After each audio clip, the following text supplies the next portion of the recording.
Hello, I'm Mario Toneguzzi with Business Spotlight. Joining me today is Jodi Anhorn, who is President and CEO of GLJ. Thanks for joining us today, Jodi. Yeah, you're very welcome, Mario. We're really happy to be here. Well, let me just start by asking you what GLJ is and what do you do?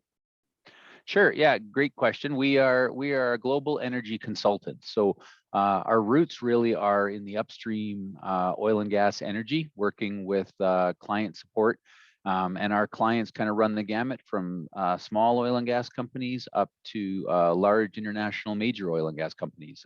And our traditional work with them has been sort of helping them report back to shareholders on intermittent basis on their reserves and their resource base, so that they can provide reports back to their clients in terms of, well, how are we spending our shareholders' money? What are we discovering? What are we finding for resources in the ground? And ultimately, what are those resources worth? And so that's really our traditional roots have come from that upstream energy world. Now, before I forget, what does GLJ stand for? Yeah, that's good. So we used to have the working MO that of a law firm, that every time our principals in the company would change, the name of the company would change. So, and as you can imagine, with a 50-year history, we've had quite a few different principals work for us. And the last three were Gilbert, Lautzen, and Young, the G, the L, and the J. And then when they retired, we just made the decision that we had lived with those names, and that acronym became very well known, that we would just adopt them and then kind of stop the process of rebranding every few years, which in a business like ours, which is very reputational, it's tough to rebuild that reputation all the time. Yeah, exactly. So how has the business changed over the past 50 years? Imagine it's a lot different business today than it was when it first started. Yeah, I would imagine so too. I can admit I've been here for 30 of those 50 years, so I know intimately how it's evolved since that time. And if I was to try to summarize it very quickly, we are a client service company. We exist to work with all forms of energy companies, to help them with their various needs. So I kind of talked about the one on reserve and resource reporting, but we've been hired and worked with them to support them in litigation processes reporting back to the regulator. We certainly help companies buy and sell assets, buy and sell each other. And so that's kind of been our traditional work, but really we're largely there to support our clients and what they need. And so as their needs change, we're trying to meet them or even be ahead of them to be ready for those things. So, really in the last 5 to 10 years, we've been looking at, how can GLJ build out a large part of its services to help on sustainable energy and responsible resource development. So under that umbrella now, we have a full division that works under a VP of sustainability that works in all different realms. It could be geothermal resources, could be carbon capture and sequestration projects. Perhaps it's around environmental, society and governance, so ESG reporting. So in all of those realms now, we're starting to develop expertise that wouldn't have been there really even a decade ago in those realms.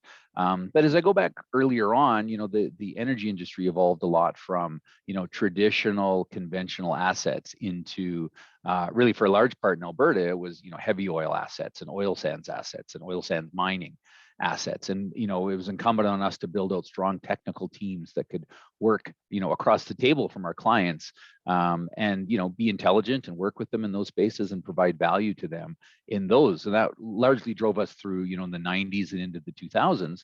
And then as we hit the 2000s and into the 2010s, a lot of development moved into unconventional resources, right? The tight rock, the harder to extract resources, where a lot of time and effort was spent in really understanding rock mechanics and frac dynamics. And again, that wouldn't have really been the case even 20 years ago. And now it's become, those unconventional resources have now become very conventional in North America. Yeah. When you look back at those 50 years, what would you say some of the major accomplishments have been for the company? Good question. Being very client facing, it inevitably becomes a reputational and relationship type of business. If you do a good job with a client, that's great. They're going to look for ways to work together. And conversely, if things go well or don't go well, they're going to, find reasons to work with other people. And so our biggest success really has been building those relationships. We've had, a number of clients that we've worked with for decades, to be honest, maybe not since day one, but certainly back 2, 3, and even 4 decades. And those are our gold, right? Because those are relationships where we've earned their trust. We work well with them. They know we will be there for them when things are happening on their business side to support them. And that's a real feather in our cap. And of course, it does help then when it comes time to work with other clients who we've only worked with for months or maybe only a year or two. We have a strong reputation in the industry that does help us, guide us through troubling times for sure. And that reputation is a key part of our success. We've lived in and live in a rapidly changing world, and the pace of change is quite dramatic these days. How has the energy transition specifically impacted GLJ? Yeah, it's a good question, and to be perfectly honest, it's still evolving so much. We don't have definitive answers, but I can give you the state of the art.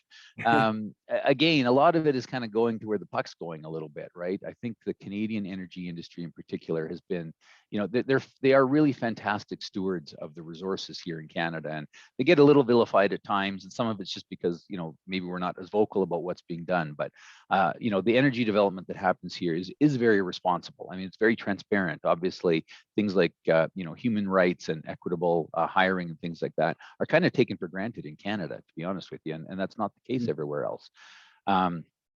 And so they've been doing a lot of these right things for a long time, and now they're trying to become more vocal and out front about it because they're being asked to be, right? They're being charged to be with that. And I think that evolving energy space is leading them, and with them, we're following and we're trying to support them in spaces like geothermal and carbon capture sequestration. And that isn't, I wouldn't say, something that's brand new. I just think is getting a lot more discussion now in terms of how the energy companies are looking to, broaden their base, diversify the energy supply, and really green it, if you will, over time. How do we make that better?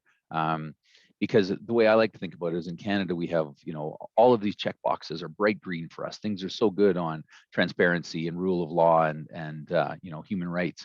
The one that stands out in Canada is a function of the resources that we're a function of geology, if you will, right? We have heavier oils, plain and simple, and we have natural gas. Those are two of our larger resources, right? To go along with wind and solar. We're not blessed with hydro, for example.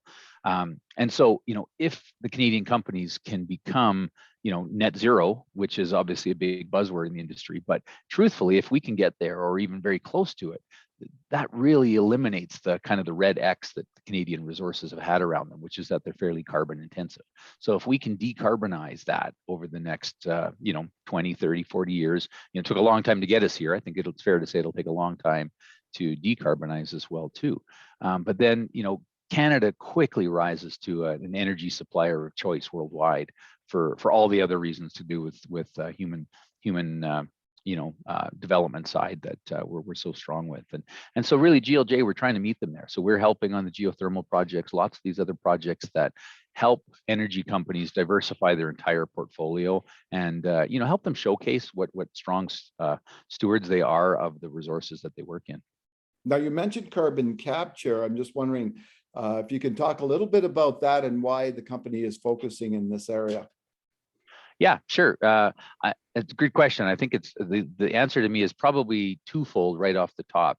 First off, it's an area of expertise for a company like GLJ. We have been, really rooted in subsurface resource development for 50 years. So we have a very strong geoscience team, very strong reservoir engineering team.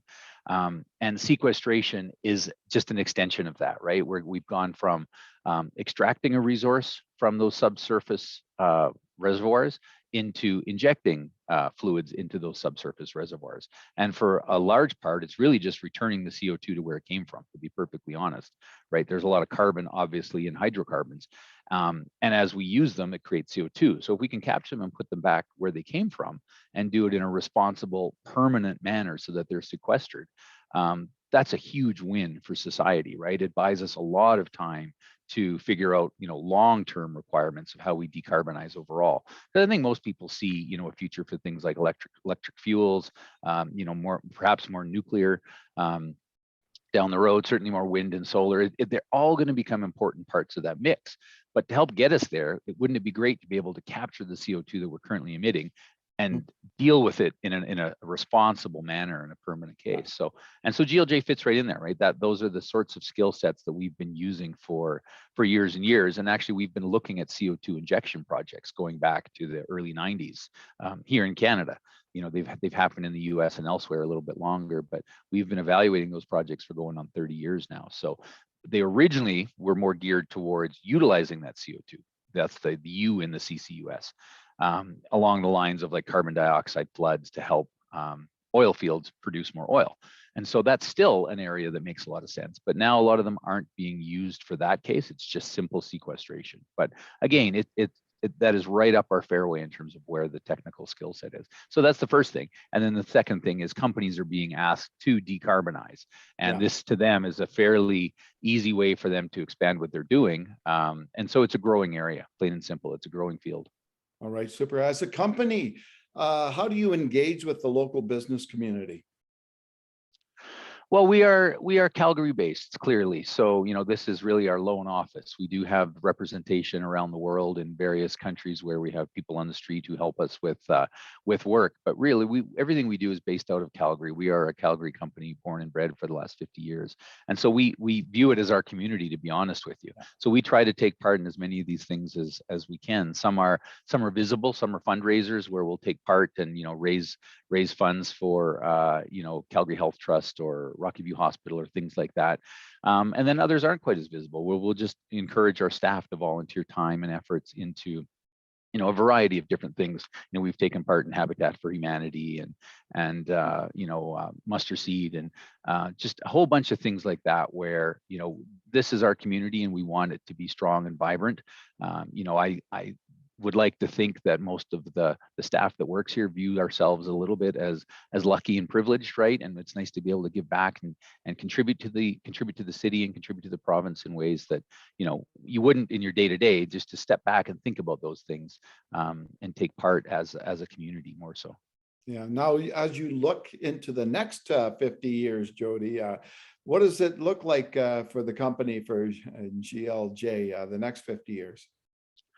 Yeah, well, line of sight is pretty easy, I'd say, for a couple of years. I certainly see the need for what we do on our traditional resource work as strengthening, right? We've come through a period of time here since late 2014, early 2015. So we're 7 years now, where the industry had been really in a cyclical low.